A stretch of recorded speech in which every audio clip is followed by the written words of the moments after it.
All right, folks. Today on r/AskReddit, we'll uncover the jaw-dropping downfalls of the popular kids. From hamster flushing incidents to unexpected emo transformations, it's a wild roller coaster. Alrighty, let's dive in. Reddit. What made the unpopular girl or guy at school unpopular? When I was in primary school, the popular kid thought it would be funny to flush the class pet, a hamster called Nibbles, down the toilet. All the kids thought the hamster would have died, and he quickly became known as the kid who killed a hamster. He ended up changing schools for another reason.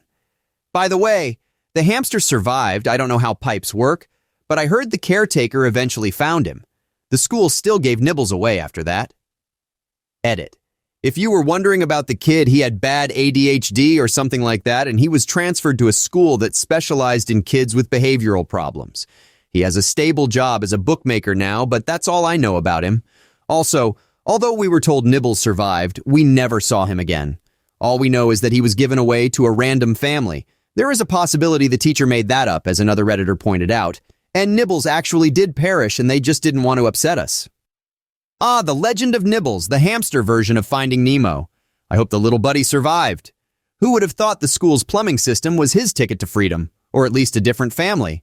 As for our hamster-flushing popular kid, bet he didn't realize his fast track to fame was going to be through hamster-side. Guess that's a one-way ticket to kids who should probably see a therapist. So this was in the late 90s, maybe 98 or 99. We were in second grade. This kid, we'll just call him Timmy, was pretty well liked. He was a nice kid and got along with everyone pretty well. For whatever reason, the boys of my class were comparing undies on the playground like, "Oh, I got Scooby-Doo," or "I got spaceships," or whatever. Why? Couldn't tell you. Little kids are freaking weird. So Timmy was the holdout of the group. He wouldn't tug down his pants to show what prints he had. He got accused of having girly underwear, and one thing led to another, culminating in a couple of boys grabbing him and pulling down his pants. And boom, it wasn't what anyone was expecting. Timmy didn't have girly undies, he had on a big old diaper. In hindsight, it made a lot of things make sense. He had carte blanche to leave class to the nurse. He wore baggy pants, and every once in a while the classroom stank of something fierce. He got teased pretty badly that day, and for a while afterwards. Though people eventually mellowed out about it, once it was no longer the new thing. The story doesn't end there, though. This was one of the earliest moments in my life that I understood what empathy was. One of my biggest childhood nightmares got presented right in front of me. I was a bedwetter, from the ages of 3 to around 13. And not just occasionally, but like every single night. So for most of that time, I had to wear something similar every night. I was terrified that someone would find out and my life would be over. I was already a little socially outcast because I was an odd kid, which only magnified my fears. To my shame, I made fun of Timmy that day and several days after. I'd call him names or tug at his waistband or whatever. It wasn't until I mentioned to my mom about him that I got an earful and a reminder that I had to wear the same thing at night. That stuck with me. And not much later than that, I apologized to him and instead tried to befriend him. I didn't have a lot of friends, and he had lost a lot of his friends as well. Funnily enough, I guess 7-year-olds don't have a strong sense of loyalty. We were pretty good friends throughout elementary school. I told him my own secret to make him feel better, and I think it did. Though I'm sure he was pretty pissed since I was such a dick about it at first. He was the only friend I felt completely comfortable having sleepovers with, due to our collective shame. He moved away the first year of middle school, which was a bummer, and we didn't really reconnect at all until early high school where we talked online. He never told me the exact reason that he had to wear them, or if he did, I don't remember. But it really seemed like he just couldn't control his bladder or bowels at all, so maybe he was incontinent due to a nerve injury or something. I don't know. But that's pretty much the gist of it. It seriously impacted his social life, but things certainly got better as people moved on. Seems our storyteller found himself in a sticky situation, bedwetting but laughing at his fellow nappy ninja, Timmy. Guess what, buddy? The irony stinks worse than a loaded diaper. Thanks to Mom's reality check, he swaps teasing for empathy. Remember, folks, we all have our diaper moments. Let's just be a bit kinder, yeah? I went to school from 4th grade to high school with a kid my age whose father was a prominent city official in our town. Even though we lived only a few blocks from one another, we were in different worlds. My background was much more blue-collar, and unfortunately I lived in an alcoholic and physically violent household. For these and other reasons I never understood. His mother despised me and she wanted her son to have nothing to do with me. She actually called my mother once to suggest that she keep me away from her son since our level in life was so very different. I found him smart and funny and fascinating and we palled around. He wore slacks while I wore jeans and his suede shoes were much better than my sneakers. By our high school years, he was a football letterman while I was a band geek, and he was in college prep while I took vocational courses. We still knew each other, but he was on a college track and I was living day by day. As graduation approached, we learned that his parents had worked with the local congressman for his appointment to West Point. Wow. Tragically, the night of graduation, he and his girlfriend went out, with him driving drunk on a country road. He hit an oak tree and she was killed. That's the last I ever heard of him. But once in a while, I Google his name just to see if he might surface somewhere. I sometimes think of how mortified his status-conscious mother must have felt, and concerned about his girlfriend's family, and of course what happened to my friend who killed someone just before his life began. I wish him well over 40 years later. I'm just not sure what happens when life seems to be laid out before you with concrete expectations and it all goes so tragically wrong in the blink of an eye. This was at the private school in my town. I went to the public school. This guy had a video of his girlfriend in the shower. I don't know if they broke up and it was revenge or if they were still together at the time, but he shared the video around a bit and then the whole school either had a copy or had seen it and it made its way around my school too.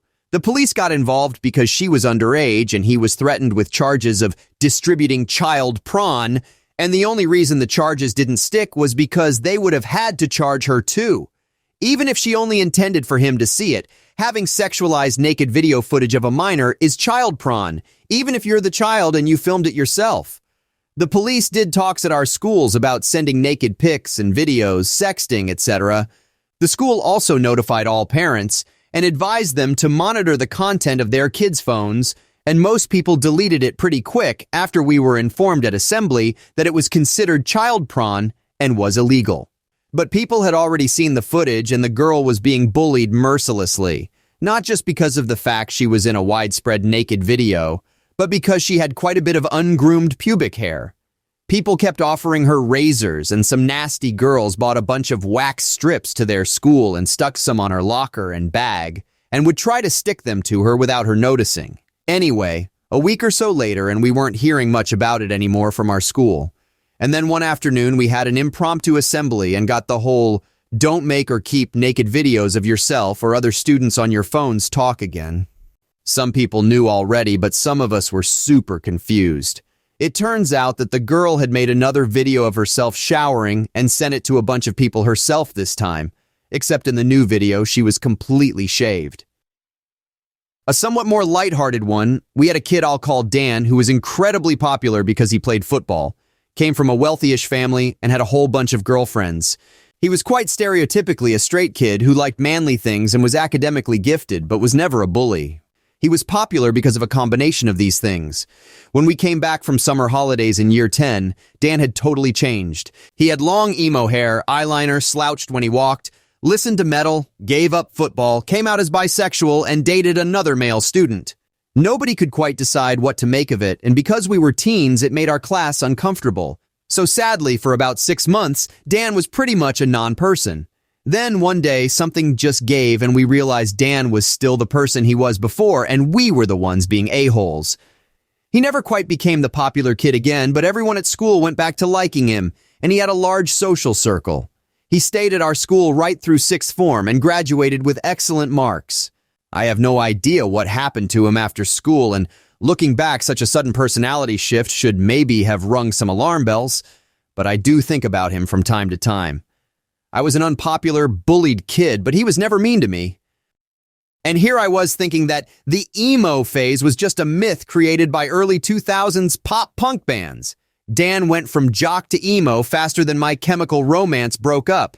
But hey, whatever happened to Dan, I hope he's somewhere out there, still rocking his emo style, and probably debating over the best Fall Out Boy album because let's face it, it's From Under the Cork Tree. No debate necessary. She called the exchange student a peasant.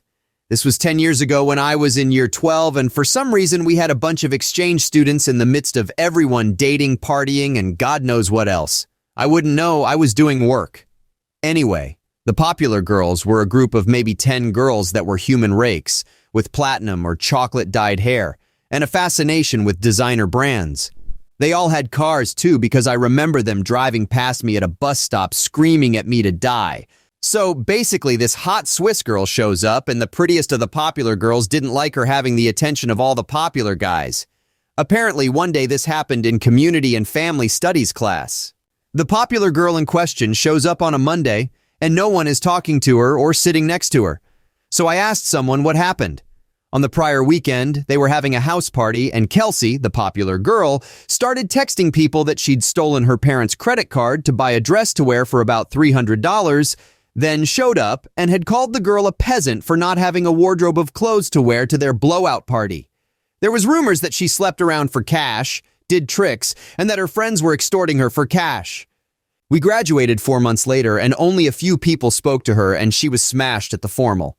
Most of them have gone off to work in real estate. I swam competitively through high school, but just wasn't quite good enough to continue in college. But to stay connected to aquatics, I became a lifeguard and swim instructor for our university pool and all their school and community events. Many of the swimmers and water polo players were lifeguards or instructors themselves on the off-season. Our head guard was the polo team's BMOC. He was a beast in the pool. He was cool, witty, handsome, the whole shebang. We'll call him Steve. Anyway, we get to work one morning and our big boss was out of his office, already a rare occurrence, and called us all together. I arrived a little late, so I only caught the end where he kept saying, "No one talk about Steve in front of the guests. I don't even want to hear his name." Once we split to start the day, I was trying to find out what happened. Someone pulled out their phone, and there he was. Steve's mugshot after being arrested for statutory grape. Turns out he had a part-time job as a high school coach, and you can complete the picture. I've never seen someone disappear so fast. His name was removed from team rosters, media promotionals, his position as a guard vacated and refilled, etc., etc. It was a weird time. He got into legal trouble because he and his team embezzled and misused $250,000 from the student union. The university kicked him out, stopped paying the annual $2 million to the student union, withheld funds, although that was later overruled by the courts, and revoked the privileges granted to the student union. Earlier this year, they stated that they and the students have no affiliation to the student union after 1 year of negotiations. His team was still running the student union because they were re-elected. They bought votes by offering pancakes, waffles, and donuts for those who vote for their party, and had street volunteers that would pressure students to vote for the party. It actually led to a law being passed in Ontario that prevented universities to force students to pay non-mandatory fees. The scandal was revealed by a student party called the Rhino Party back in December 2018. By January and February, heads started rolling and law and accounting firms started getting involved to figure out how much was spent. It was rumored the figure was anywhere from $100K to $900K. Ontario provincial lawmakers passed the law in the summer of 2018. Starting fall 2019, I had the choice of whether I wanted to pay axillary fees to support the student newspaper, NGOs that operated in the school, support the student union, etc. That provincial law was recently overturned by the courts this year, so starting next fall, I am forced to pay fees associated with groups that I don't support. He went from being popular to being a school meme. There's actually a lot of bank statements available that showcase what they bought. Hey, wait! Before you go off chasing after your next internet rabbit hole, give that like button a quick little smack. And if you're feeling particularly adventurous today, why not dance with the subscribe button? Join our band of misfits here and let's share the laughter. Anyways, stay safe out there in that crazy world. Much love. Peace.